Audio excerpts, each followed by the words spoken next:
আফরান নিশোর cinema চলে না। সত্যি কি চলে না? আফরান নিশো নাটকেই ঠিক আছে। সত্যি কি সে নাটকেই ঠিক আছে?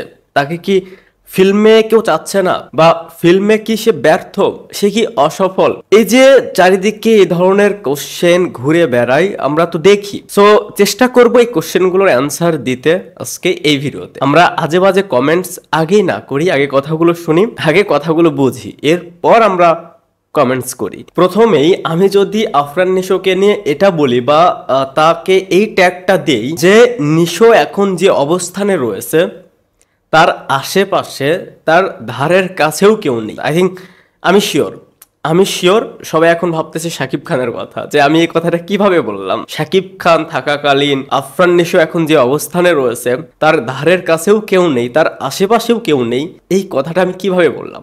দেখেন, ভিডিও শুরুতেই আমি আগে এটা ক্লিয়ার করে দেই, শাকিব খান কিছু তারকা থাকে, তাদের এমন কিছু ফ্যান বেস তৈরি হয়, তাদের ক্রেজ, তাদের স্টারডম এমন লেভেলে চলে যায় যেটাকে ছোঁয়া তার পরবর্তী জেনারেশনের কাছে শুধু কঠিনই নয়, প্রায় অসম্ভব। সেরকমই একজন স্টার আমাদের দেশের শাকিব খান। অ্যান্ড আমরা যদি অন্য ইন্ডাস্ট্রির কথা বলি, লাইক বলিউড, তাহলে শাহরুখ খান। সো তার চ্যাপ্টারটা এখানে আসবেই না। আফরান নিশো তার ফিল্ম ক্যারিয়ার 2 থেকে 3 বছর, তিনি সিনেমা করেছে মাত্র 2টি, এবং এই 2টি সিনেমাই কিন্তু যদি আপনি জনরার দিক থেকে দেখেন, 2টা সিনেমাই কিন্তু কোনো হার্ডকোর কমার্শিয়াল ফিল্ম নয়।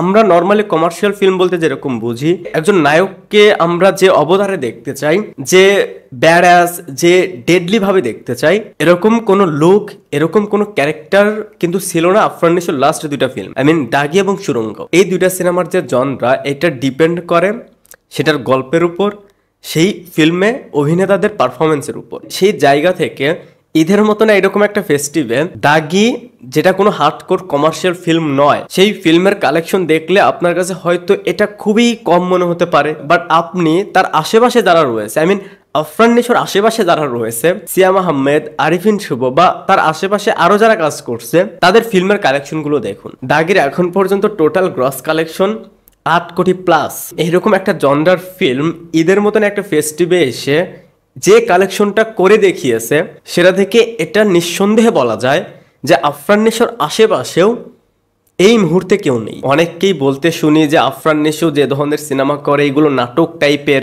তার নাটক টাইপের একটা সিনেমা যদি এই ধরনের কালেকশন দেয়, আপনাদের কথায় যখন সে কোনো ফুল অন কমার্শিয়াল ফিল্ম করবে, এখন যে ট্রেন্ডে চলছে alpha mail, badass, deadly, gangster, এই ধরনের লুক, এই ধরনের ক্যারেক্টারে যখন আমরা তাকে দেখব, যখন আফরান নিশো সেই ধরনের ক্যারেক্টারে স্ক্রিনে হাজির হবে, তখন সেই সিনেমাটা নিয়ে কতটা আলোচনা হতে পারে, তখন সেই সিনেমাটার কালেকশন কত হতে পারে, এটা আমি আপনাকে লিখে দিতে পারি। আফরান নিশোর যদি পরবর্তী কোনো সিনেমা পুরোপুরি এন্টারটেইনিং কিছু হয়, ফুল অন কমার্শিয়াল হয়, সেই সিনেমাটা মিনিমাম 10 কোটি প্লাস কালেকশন দিবে। সো আফরান নিশো এই অল্প সময়ে ফিল্মে যে জায়গাটা তৈরি করেছে, সেটা অনেকের কাছে স্বপ্নের মতো। আপনারাই দেখে নিন, যারা আফরান নিশোর অনেক আগে ফিল্মে এসেছে তাদের অবস্থানটা দেখে নিন, অ্যান্ড আফরান নিশোর এখনকার অবস্থানটা দেখে নিন। তার লাইন আপে এখন বেশ কিছু সিনেমা রয়েছে, আর বাকিদের খোঁজই নেই। সো ইন্ডাস্ট্রিতে এই মুহূর্তে আফরান নিশোর মতন একজন অভিনেতাও দরকার। এই যে ড্রামা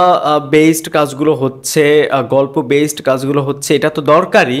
এর পাশাপাশি অ্যাকশনধর্মী সিনেমা, এর পাশাপাশি অডিয়েন্স ডিমান্ড থাকে সেই ধরনের কিছু চরিত্র প্লে করা, এটারও দরকার রয়েছে। তাহলে এই ক্রেজটা আরো বাড়বে, ফ্যান বেসটা আরো বাড়বে। কারণ প্রত্যেকটা জনরাতেই আলাদা আলাদা দর্শক থাকে। কেউ একজন অ্যাকশন পছন্দ করে, কেউ একজন ড্রামা পছন্দ করে, কেউ একজন কমেডি পছন্দ করে। সো গল্প নির্ভর ড্রামা বেসড কাজ তো অনেক হলো, এবার উচিত দর্শক ডিমান্ডে কিছু করা এবং সেই সিনেমাটার রেজাল্ট দেখা। সো এটাই যে আফরান নিশোর জন্য শুভকামনাই থাকবে, পরবর্তী সিনেমাটা যেন একটু ধুমধারাক্কা কিছু একটা হয়। এই ছিল ওভারঅল বিষয়টা নিয়ে আমার অবজারভেশন। আপনাদের কাছে কি মনে হয় সেটা অবশ্যই কমেন্টসে জানাতে পারেন। ভিডিওটা দেখার জন্য অসংখ্য ধন্যবাদ। এই চ্যানেলে যদি আপনি প্রথমবারের মতন হয়ে থাকেন তাহলে প্লিজ সাবস্ক্রাইব। বাই।